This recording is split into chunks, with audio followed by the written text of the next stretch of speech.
What is going on, comic fam? Welcome to the Legion of Comics. I'm Mark. I'm here with another huge new comic book day video. But before we dive into that, check this out.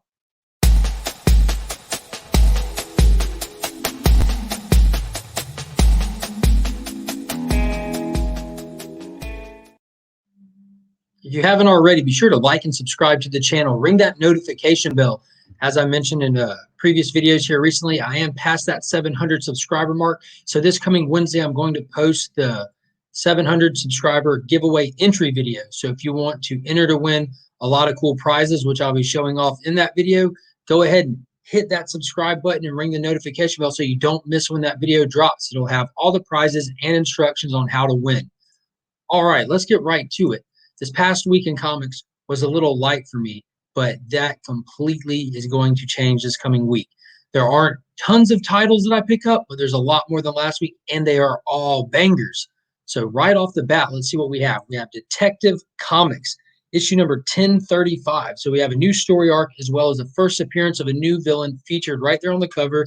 His name is Mr. Worth, and this does have a backup story featuring the Huntress. So it is going to be slightly oversized. It has a $4.99 price tag. I'm excited to dive into this new story where this guy's after Batman because he lost his daughter, and Batman's been like kind of blames him, I guess. But we'll see. Detective Comics historically, especially here recently, has been consistent, amazing, and better than the main Batman title. Next up, we have Action Comics issue number 1030. So this is the first part of a new story arc called War World Rising. So Mongol has been teased already, and in Future State, a lot of it had to do with War World. So it looks like we might be getting some really cool Mongol interaction and story building up to that. So we're getting into an actual story arc. We've had 3 issues of Superman since Philip Kennedy Johnson has taken over, and they've really been focusing on the character relationship between Clark and Jonathan and developing that and kind of setting the stage for that. So maybe this will be our first step into a story arc moving forward, because that hasn't been its real focus yet. So I think that might be what we might be getting with this issue. And this does have a backup feature for Midnighter, which has been outrageous, like that, nuts. The Midnighter stuff they've done so far from Future State to the last issue of Action Comics has been wicked, like absolutely wicked. It's like night and day from the Superman part to the Midnighter part. But I'm really looking forward to that. So this obviously also will be slightly oversized to be able to fit that Midnighter story in the back, and it has a price tag of $4.99 as well. Next up, the long-awaited for Berserker series is back with issue number 2 by Matt Kent and Keanu Reeves.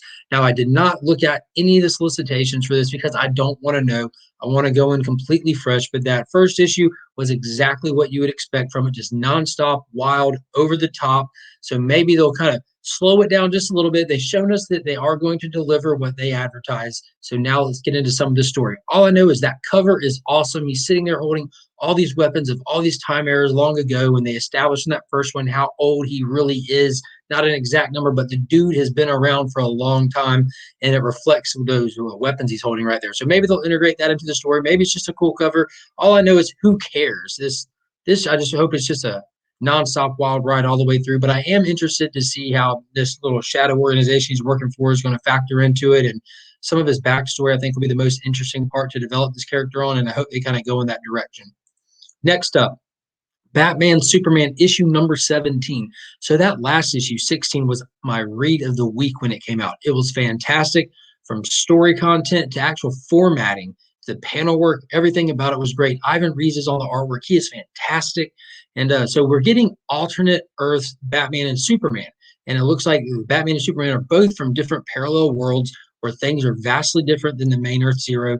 And they kind of get thrusted together in the story, and I have no idea where this is going to go. The sky's the limit with this. It is completely Elseworld style, and I think they're going to be incorporating in the main Superman and Batman into the story as well, kind of on the case of who's causing all of this. So there was a first appearance of a villain that's kind of, I guess, part of this storyline. But I hope they stay with this for a while, kind of doing Elseworld stuff on this title, because we have enough main continuity stuff. And now that we have this newly structured DC Omniverse, there's a lot of stories to be written. There's really no restraints. And this was really our first example of that. We do have the Crime Syndicate series going on that's set on Earth 3, but this is just wildness. And it was completely enjoyable. And I highly recommend going back and grabbing that issue 16 if you haven't already. and being ready for this one this coming Tuesday or Wednesday or whenever DC Comics are released in your area. Next up, we have the End to an Era crossover, issue number 6. This is the final issue of the first story arc, Kids Love Change, written by Donnie Cates. So as you see, I have two covers presented. We have the regular cover A for issue 6, as well as the John Jang variant for issue number 6. That's amazing. So, like I said, this is the final issue of the first story arc, and I believe that this is Donnie Cates' last issue on the title for right now. I don't know if it'll be something that he revisits in the future. So expect a lot out of this issue story wise. I don't know if there'll be any big reveals. I don't know if they're going to bring in any characters that have been rumored or wanted. This would be the time for him to do it, to really spread his wings in this last issue. From what I can tell, it looks like he's just taken properties that he is associated with and plugged them into this first story arc. And maybe the next writer who takes it over will be able to do the same with properties that he's affiliated with. So we'll see where it goes, but it's supposed to be the dome shattering conclusion to this first story arc. So I am excited for it. The last issue kind of got me back hyped. The first issue had me really hyped, and it kind of just went downhill from there for me until that issue 5 kind of got me pumped back up just for some fun. So I'm excited to see where it goes. I hope it finishes strong. And you know what they say, whenever one thing ends, something else begins. And that's what's happening with Department of Truth, issue number 8. So we had that first 5 issue story arc, then 6 and 7 kind of dove into the history of the department as well as the history of Lee Harvey Oswald. Well, issue 8 is getting us back on track with Cole. Now that he's more familiar with the department, more familiar with the people working there, we're going to start progressing his story some more. Wicked cover, been a wicked series from issue to issue. Had been a bad one in the bunch. Amazing, amazing book. It's not for everybody. It's very adult oriented. The artwork is normally pretty trash, but it fits the story just well. It leaves you confused and blurry, just like most of the characters in the book are. But I still recommend everyone check it out. See if you like it, because just kind of like with crossover, I'm not huge, very knowledgeable in all of Donnie Cates' previous projects. So I was missing a lot of the enjoyment being had by those that were. With this, I listen to all kinds of conspiracy debates and all that. So a lot of this isn't going over my head. I'm catching all of it and getting to enjoy it and everything. So big X-Files fan growing up and everything. So the truth is out there kind of stuff is really fun. So next up from DC, we have a new issue number 1, spinning out of the pages of Batman and Detective Comics. We have Robin number 1. So this is our first hard example of this new format that DC is trying out, where they do these backup stories included in the back of very popular titles that are going to sell anyways to gauge interest in something. So I think we had 2 chapters that Williamson wrote of Damien and what's going on with him and this League of Lazarus that took a hit out on him and his mother. Or did they? Is it something she's in cahoots with? I don't know. We'll see. But Green Arrow version 2.0, Connor is back from the dead, and there's a League of Lazarus around, so I can only assume that he was brought back in the Lazarus pit. But there's a whole Lazarus Underground Fight Club. First rule of Fight Club is you don't talk about Fight Club. But Damien's on the case, and he's not only, I'm guessing, going to try to break the case, but get in the middle of it. So I'm excited to see where it goes. Williamson's writing it, so I'm on board at least to try it out to see if it's good or not.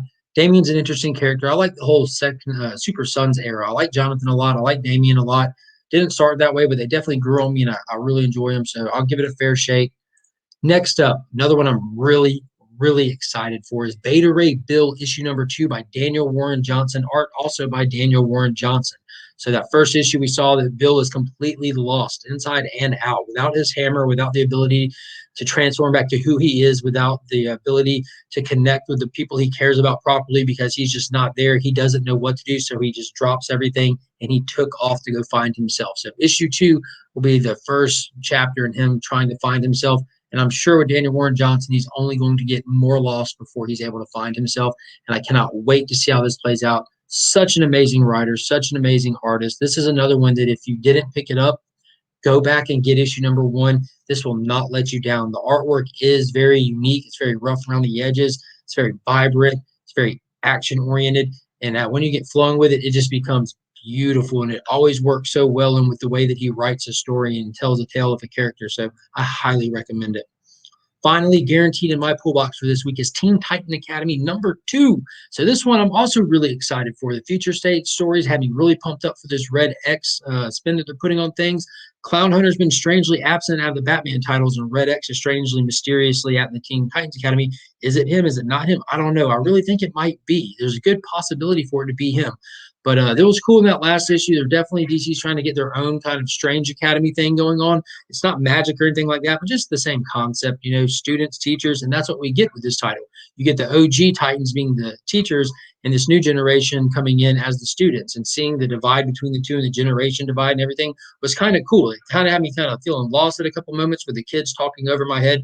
And then I read on and I saw where the adult Titans were just as lost. So I kind of, as a reader of no matter what age you are, you're going to find a different spot that you fit in this one book. So it's really all encompassing and it's really funny. It has a lot of mystery to it. So it's got a little bit of this, a little bit of that. And like I said, I'm really excited for the Red X storyline and how that's going to play out. So that's all that I have guaranteed in my pool box, but there are tons of other titles that I think we should take a look at while we're here. So first up, we have Fantastic Four 31, as well as Miles Morales Spider-Man 25. And as you see on the cover of Miles there, we are still building to that Clone Saga. And as I warned before, you never know when they'll start throwing in first appearances of these alternate characters. So if you're somebody that's a big Spider-Man fan, a big Miles fan, or if you're a Specker and you want to make sure you don't miss out on any of those, pay close attention to them. Next up, we have Spawn issue number 317, as well as Star Wars Darth Vader issue 11. Then we have the Savage Avengers number 20, as well as Once and Future number 18. We have X-Men Legends number 3, Batman Black and White number 5. Then we have Harley Quinn issue number 2, Black Widow number 6. We have the new title Silk with the second issue, as well as a brand new The Marvels issue number 1 coming out with that glorious Alex Ross cover. And then we have Shadecraft number 2. And then one that new guy Ryan cannot recommend enough is Bitter Root issue number 12. And then we have Sea of Sorrows number 5, as well as Nuclear Family number 3. And then finally, the ones I want to bring attention to is we have the Shadow Doctor issue number 3, as well as Marvel Preview 11. So this is not a comic book. This is literally a solicitation for upcoming books. But as you see, it's got the Hero Reborn stuff on there, which is going to be an upcoming event that Marvel's doing. And if you're deep into the community, you know that some people take these previews and consider them first appearances of key characters. The Miles Morales feature in the Marvel previews actually holds a high amount of value. So again, if you're somebody that's speculating on these characters and you don't want to miss out on potential money on the table for first appearances, you might want to consider looking at one of these, because they probably have a whole slew of solicitations for characters never seen before. So that's worth pointing out. So as always, this is not everything that'll be on these shelves that are available this coming week. There are tons more books. There's actually a lot from small press and independent publishing coming out. So be sure to double check those shelves when you go to your LCS. Make sure you look them over twice. Don't miss out on anything. And if there's something that I didn't include on this list that I'm not reading, you'd like to hear me talk about it, every Sunday night, I do my live show at Week's End where we do spoiler-filled reviews of all these books that we pick up through the week. So if you want to break down any of these books and you think I should be breaking them down with you, leave me a comment, let me know, and I'll do my best to pick it up and we can talk about it this weekend. So if you want to know what my number one pick for the week is and why, be sure to hop over to the Comic Vets channel. Go ahead, subscribe it up, and hit that notification bell, because every Sunday he puts out a video that him and I work on together where we both go over what our hot pick for the week is, as well as why and why we think you should consider picking it up. So do that. Don't forget. And as always, I'd like to thank Paul and Donna at the Augusta Book Exchange. They're the keepers of my comics, the guardians of my pool box. They always make sure everything that I'm looking for is safe and secure and waiting on me when I get there every week. You'll find no better customer service anywhere. And if you're not local to the Augusta area, you can find them on Facebook. All right, guys, I appreciate everyone watching. Remember, give me a thumbs up, smash that subscribe button, ring the notification bell, and be on the lookout. Got a lot of cool content coming. Join me tomorrow night at 9 p.m. Eastern time for At Week's End. We'll go down the list and spoil every book that we talked, every book we read from this previous week, as well as talk Falcon and Winter Soldier season finale, Invincible, and Mortal Kombat just dropped. Find out what we thought of it, and we'll see you guys in the chat. So until next time, as always, I'm Mark, but we are Legion.